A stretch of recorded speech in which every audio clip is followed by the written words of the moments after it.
everyone, I hope you all are doing good in your studies। तो आगे next बात बच्चे, जैसे कि आप लोगों को पता है यहाँ पे मैं करवा रही हूँ आरआरबी नॉर्थ सेट 8 एंड आपके एमसीआरई की प्रिपरेशन। तो आपको पता है एग्जाम आपका 26 को है, तो ऑल द बेस्ट एवरीवन। और प्रीवियस वीडियोस को ज़रूर देख के जाना, बिकॉज हर एक क्वेश्चन मैं यहाँ पे करवा रही हूँ। 2450 क्वेश्चंस करवा चुकी हूँ। 2450 क्वेश्चन आज हमने करना है। और अगर किसी को भी बैचेस ज्वाइन करने हैं तो न्यू बैचेस मेरे स्टार्ट हुए हैं। नॉर्थ से टेट का 60 डेज का बैच, फीस है 1799। आरआरबी के 3 मंथ्स के 2 बैचेस हैं, important topic batch, theory batch. अगर आपका बेसिक क्लियर है तो इंपॉर्टेंट टॉपिक बैच 1299 का आप ज्वाइन कर सकते हो, जिसमें हम हर एक सब्जेक्ट का इंपॉर्टेंट टॉपिक करने जा रहे हैं। MCQs, test series, doubt classes and previous year paper plus non nursing के सब्जेक्ट्स की क्लासेस मिलेंगी आपको। एंड थ्योरी बैच में हम बेसिक से एनाटमी एंड फिजियोलॉजी से स्टार्ट करके हर एक सब्जेक्ट की थ्योरी करेंगे, प्लस इंपॉर्टेंट टॉपिक इसमें भी करेंगे। एमसीक्यू क्लासेस होंगी, नॉन नर्सिंग की क्लासेस होंगी। तो ये फुल फ्लेज बैच रहेगा। आप लोग इस नंबर पे कॉल या फिर मैसेज करके आज ही ज्वाइन कर सकते हैं। चलो मैं चलती हूँ आज के पहले ही क्वेश्चन पे हमारा। पहला क्वेश्चन है हमारा, client with a deep vein thrombosis is started on a warfarin, which instruction should the nurse include in discharge teaching. तो डीवीटी वाला पेशेंट है, डीप वेन थ्रोम्बोसिस वाला, उसको क्या चल रही है बच्चे, वारफरिन चल रही है।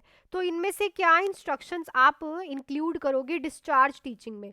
Avoid green leafy vegetables, use a electric razors for shaving, ठीक है, increase fluid intake to 3 litres per day, take aspirin for mild headache. तो देखो, जब हम किसी को जो है आप देते हो डिस्चार्ज इंस्ट्रक्शंस, स्पेशली जो वारफिन ले रहा है, क्योंकि वारफरिन की कॉम्प्लिकेशन है कि ये क्या करवाती है, क्या कॉज करवाती है, ब्लीडिंग, ठीक है ना, ब्लीडिंग कॉज कर सकती है। बाई चांस वारफरिन आपने ज़्यादा दे दी, ब्लड थिनिंग ज़्यादा हो गई, ब्लड क्लॉट्स को तोड़ेगी ये, ठीक है ना, क्लॉट्स को क्या करेगी, ये डिसॉल्व करती है और जो ब्लड है उसको थिन करती है। तो कॉम्प्लिकेशन ऑब्वियसली ब्लीडिंग हो सकती है। तो यहाँ पे हम मोस्टली लोगों को बोलते हैं कि आपको इलेक्ट्रिक रेजर्स जो हैं वो यूज़ करने हैं शेविंग के लिए, ठीक है। देखो, ग्रीन लीफी वेजिटेबल्स तो उसे अवॉइड नहीं करनी, खानी है, ठीक है, बिकॉज इट हेल्प्स, जो है ग्रीन लीफी वेजिटेबल्स ब्लड में काफ़ी हेल्प करती है। Increase fluid intake of 3 litres per day, ठीक है, सो 1.5 से 2 लीटर्स पर डे भी पेशेंट ले सकता है। Take aspirin for mild headache, नहीं लेना एस्पिरिन, क्यों, क्योंकि ऑलरेडी वारफरिन चल रही है और एस्पिरिन भी एंटी प्लेटलेट है, वो भी ब्लड थिनिंग करेगी, तो पेशेंट को ज़्यादा ब्लीडिंग हो सकती है, ठीक है। सो ये जो है आप इंस्ट्रक्शन में इंक्लूड कर सकते हो कि आपको इलेक्ट्रिक रेजर यूज करने हैं फॉर शेविंग। नेक्स्ट है, client with the history of liver cirrhosis present with the confusion asterixis lethargic, what is a priority intervention. Liver cirrhosis वाला पेशेंट है। लिवर सिरोसिस का मतलब होता है बच्चे कि लिवर के सेल्स जो हैं वो डैमेज हैं, लिवर के सेल्स डैमेज हो गए हैं। तो अब जो लिवर है वो अमोनिया को यूरिया में कन्वर्ट नहीं कर पा रहा बेचारा, क्योंकि लिवर डैमेज है, जिसकी वजह से अमोनिया का लेवल क्या हो रहा है, इनक्रीज हो रहा है। तो अब क्या करे भाई, पेशेंट को कंफ्यूजन है, स्ट्रेक्जिक है, लेथार्जिक है, इसका मतलब जो अमोनिया है वो ब्रेन में पहुंच गई है। अब हम क्या करें, अमोनिया को तो बॉडी से बाहर निकालना पड़ेगा।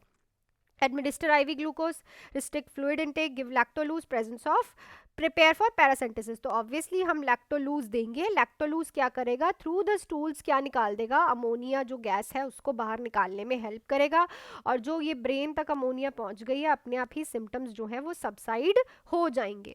नेक्स्ट है, nurse is caring for a client with acute pancreatitis, which finding is most concerning. तो आप एक नर्स हो, केयर कर रहे हो एक्यूट पैनक्रेटाइटिस वाले पेशेंट की, कौन सी फाइंडिंग कंसर्निंग है, पैनक्रेटाइटिस, पैनक्रियास की infection and inflammation, severe epigastric pain radiating to the back, Cullen sign and Gray Turner sign, serum amylase lipase level 3 times the normal range, mild abdomen distension and nausea। तो mild abdomen distension, ये तो हमें, ये जो serum amylase and lipase है ना, ये confirmatory test है। ये क्या है, confirmatory test for pancreatitis. Severe epigastric pain which is a finding के, इससे पता ही चलता है। बट कौन सा ज्यादा कंसर्निंग है, is this Cullen and Turner sign. देखो, कूलन एंड टर्नर साइन में हमें ना इकाइमोसिस देखने को मिलता है, विच मीन्स कि कहीं ना कहीं इंटरनल ब्लीडिंग्स शुरू हो गई हैं, ठीक है। और ये इंटरनल ब्लीडिंग्स ऑब्वियसली क्या है, एक कंसर्निंग साइन है जो कि आपको प्रायोरिटी में चेक करना है। नेक्स्ट है a client with the history of chronic kidney disease present with shortness of breath frothy pink sputum what is a priority action. CKD वाला पेशेंट है, ठीक है, उसे शॉर्टनेस ऑफ ब्रेथ हो रही है और स्पूटम भी कैसा आ रहा है, पिंक कलर का। प्रायोरिटी एक्शन क्या करोगे, administer IV furosemide, monitor oxygen saturation, x-ray obtain करोगे, सीरम पोटेशियम लेवल चेक करोगे। तो क्रॉनिक किडनी डिसीज है, सीकेडी है, इट मीन्स कि फ्लूइड का रिटेंशन हो रहा होगा और फ्लूइड का रिटेंशन इतना ज़्यादा बढ़ गया है कि उसे shortness of breath which means के पल्मनरी सिस्टम में भी पानी चले गया है, जिसको हम कहते हैं पल्मनरी एडिमा, और पल्मनरी एडिमा के दोनों साइड हैं। तो अब ये जो वाटर फ्लूइड रिटेंशन हुआ था इसको बाहर निकालना है, तो हमें क्या देना पड़ेगा, डायूरेटिक, ताकि फ्लूइड जो है वो बाहर निकले और पल्मनरी एडिमा के जो साइन एंड सिम्टम पेशेंट में शो हो रहे हैं वो सबसाइड हो। Next, the nurse is assessing a client with the increased intracranial pressure, which finding is most concerning। एक पेशेंट को देख रहे हो, उसका आईसीपी इंक्रीज है, इसमें से क्या फाइंडिंग कंसर्निंग है, blood pressure 190/70, unequal pupil size, sluggish reaction, headache, vomiting, Glasgow coma scale of 13।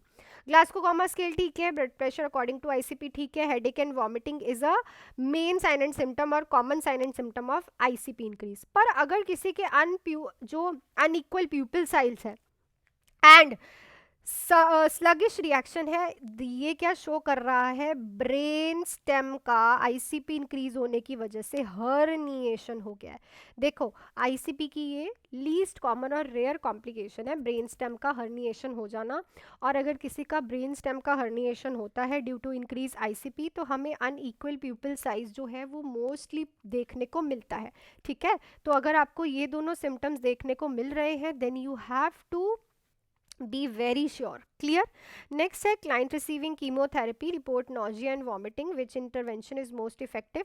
chemotherapy वाला patient कह रहा है उसे nausea and vomiting हो रहा है, क्या चीज़ effective रहेगी, provide small and frequent meal, encourage fluid and bland food, administer ondansetron before chemotherapy, allow the client to show preferred foods. तो ऑब्वियसली प्री क्रीमो ड्रग्स में हम पहले ही पेशेंट को एंटीएमेटिक्स मेडिसिन देते हैं, ऐसा क्यों, क्योंकि कीमो ड्रग्स जो होती हैं दे आर वेरी जो है गर्म होती हैं बहुत ज़्यादा बॉडी के लिए, प्लस ये जल्दी डाइजेस्ट नहीं होती और ये बॉडी को एसिडिक बनाती है, ठीक है। जब ये बॉडी को एसिडिक बनाती हैं तो ऑब्वियसली पेशेंट को वॉमिटिंग नोजिया फील होता है, जिसकी वजह से पेशेंट को प्रॉब्लम आती है। तो इसीलिए हम पेशेंट को कीमो ड्रग्स देने से पहले 30 मिनट्स बिफोर कीमोथेरेपी हम उसे प्री कीमो ड्रग्स देते हैं, जिसमें हम उसको ऑन्डास्टेरॉन भी देते हैं, क्लियर। नेक्स्ट है a nurse is caring for a client with total hip replacement which assessment finding required immediate intervention. आप एक नर्स हो, केयर कर रहे हो हिप रिप्लेसमेंट वाले पेशेंट की, क्या assessment finding immediate intervention require करती है, leg external rotated and shortened, pen eight surgical site, mild swelling in the operative leg, haemoglobin 10 grams. तो ऑब्वियसली अगर लेग जो है वो बाहर को रोटेट हो रही है और लेग का जो साइज है वो छोटा हो गया है, दिस सोर्स की पेशेंट का हिप रिप्लेसमेंट का जो आपने रिप्लेस किया था हिप, उसकी क्या हो गई है, क्या हो गई है उसकी डिसलोकेशन, ठीक है। और एक कंसर्निंग साइन है भाई, आपने अभी रिप्लेस किया और वो डिसलोकेट भी हो गया, तो ये फटाफट से हमें डॉक्टर को बताना पड़ेगा। नेक्स्ट है client with the diabetic ketoacidosis is receiving insulin infusion which laboratory value requires the nurse immediate intervention. DK वाले पेशेंट का इंसुलिन चल रहा है, क्या चल रहा है भाई, इंसुलिन चल रहा है, ठीक है। इसमें से कौन सी लेबोरेटरी वैल्यू जो है नर्स का इमीडिएट इंटरवेंशन रिक्वायर्ड करती है, ब्लड ग्लूकोज 250 है, सीरम पोटाशियम 2.8 है, पीएच 7.30 है, सीरम बायोकार्बोनेट 16 है। डायबिटिक कीटोएसिडोसिस मतलब कि पेशेंट को मेटाबॉलिक एसिडोसिस हुआ है, ठीक है। मेटाबॉलिक एसिडोसिस है तो ऑब्वियसली बिल्कुल सही है, ये नॉर्मल फाइंडिंग्स होंगी और ग्लूकोज लेवल भी इंक्रीज होगा। पर भाई ये पोटाशियम क्यों गिर रहा है, आप क्यों गिर रहे हो भाई, तो ये हाइपोकैलीमिया है which is a concerning finding because cardiac problems arise हो सकती हैं ड्यू टू दिस, तो ये आपको इमीडिएट इंटरवेंशन इसके लिए करनी पड़ेगी। नेक्स्ट देखो, a client with a history of DVT present with sudden onset of dyspnoea chest pain, what is a priority intervention.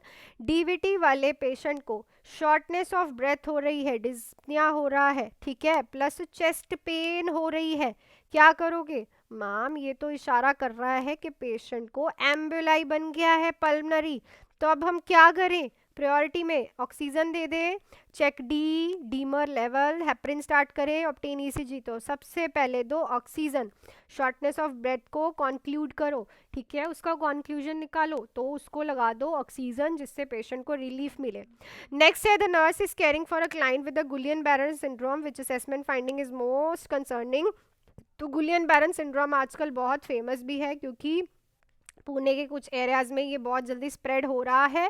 तो अगर आप इस पेशेंट की केयर कर रहे हो, क्या असेसमेंट फाइंडिंग कंसर्निंग है, bilateral lower extremities weakness, loss of tendon reflex, inability to cough and clear secretion, numbness and tingling in the finger. तो ये असेंडिंग ऑर्डर में पैरालिसिस स्टार्ट होता है, ठीक है, पेशेंट को पैरालिसिस लोअर एक्सट्रीमिटी से स्टार्ट होता हुआ ऊपर वेस्ट में, फिर रेस्पिरेटरी मसल्स में, सब जगह ऊपर को ट्रेवल करता है। तो इनमें से आपको क्या लग रहा है, कौन सी कंसर्निंग फाइंडिंग है, आप मुझे कमेंट सेक्शन में लिख के बताओ, ठीक है। सो जो मैंने आप लोगों से लास्ट वीडियो में क्वेश्चन पूछा था कमेंट सेक्शन में लिखने के लिए, कि सेप्टिक शॉक वाला क्लाइंट है, आईवी फ्लूइड एंड नॉरएपिनेफ्रिन चल रहे हैं, कौन सी क्लाइंट की कंडीशन जो है बताएगी कि क्लाइंट की कंडीशन जो है वो इम्प्रूव हो रही है। तो यहाँ पे अगर आप देखो सेप्टिक शॉक, ठीक है, पेशेंट को क्या हो रखा है, सेप्टिक शॉक। तो जो ब्लड प्रेशर है वो नियर बाय नॉर्मल जा रहा है 95/60, विच शोज कि कुछ कंडीशन पेशेंट की इंप्रूव हो रही है। यूरिन आउटपुट कम है, हार्ट रेट इंक्रीज है जो कि हाइपोवॉलेमिक की तरफ दिखा रहा है, सीरम लैक्टेट भी इंक्रीज है, ठीक है। सो अगर ब्लड प्रेशर जो है वो थोड़ा नॉर्मल, क्योंकि 60 goes to normal and 95 goes जल्दी नॉर्मल जा रहा है, दिस शोज कि पेशेंट की कंडीशन जो है वो इम्प्रूव हो रही है। काफ़ी बार क्वेश्चन आपको कंफ्यूज करता है, बट क्वेश्चन से कंफ्यूज नहीं होना है, ध्यान से क्वेश्चन को पढ़ो, आपको आंसर अपने आप मिल जाएगा अगर आपकी कंसेप्ट क्लियर है। सो that's it for this video. Video अच्छी लगे तो वीडियो को लाइक शेयर सब्सक्राइब जरूर करना चैनल को। एंड अगर किसी को भी बैचेस ज्वाइन करने हैं, न्यू बैचेस अभी स्टार्ट हुए हैं, नॉर्सेट 8 का 60 डेज का 1599 का बैच, आरआरबी का 3 मंथ्स के 2 बैचेस है, important topic and theory batch. Fees आप देख सकते हो, बहुत ही अफोर्डेबल फीसेज है मेरी। सो आप कोई भी बैच ज्वाइन कर सकते हो इस नंबर पे कॉल या फिर मैसेज करके आज ही। So that's it for this video, मिलती हूँ नेक्स्ट वीडियो में। Till then do hard work, make your parents proud and all the best.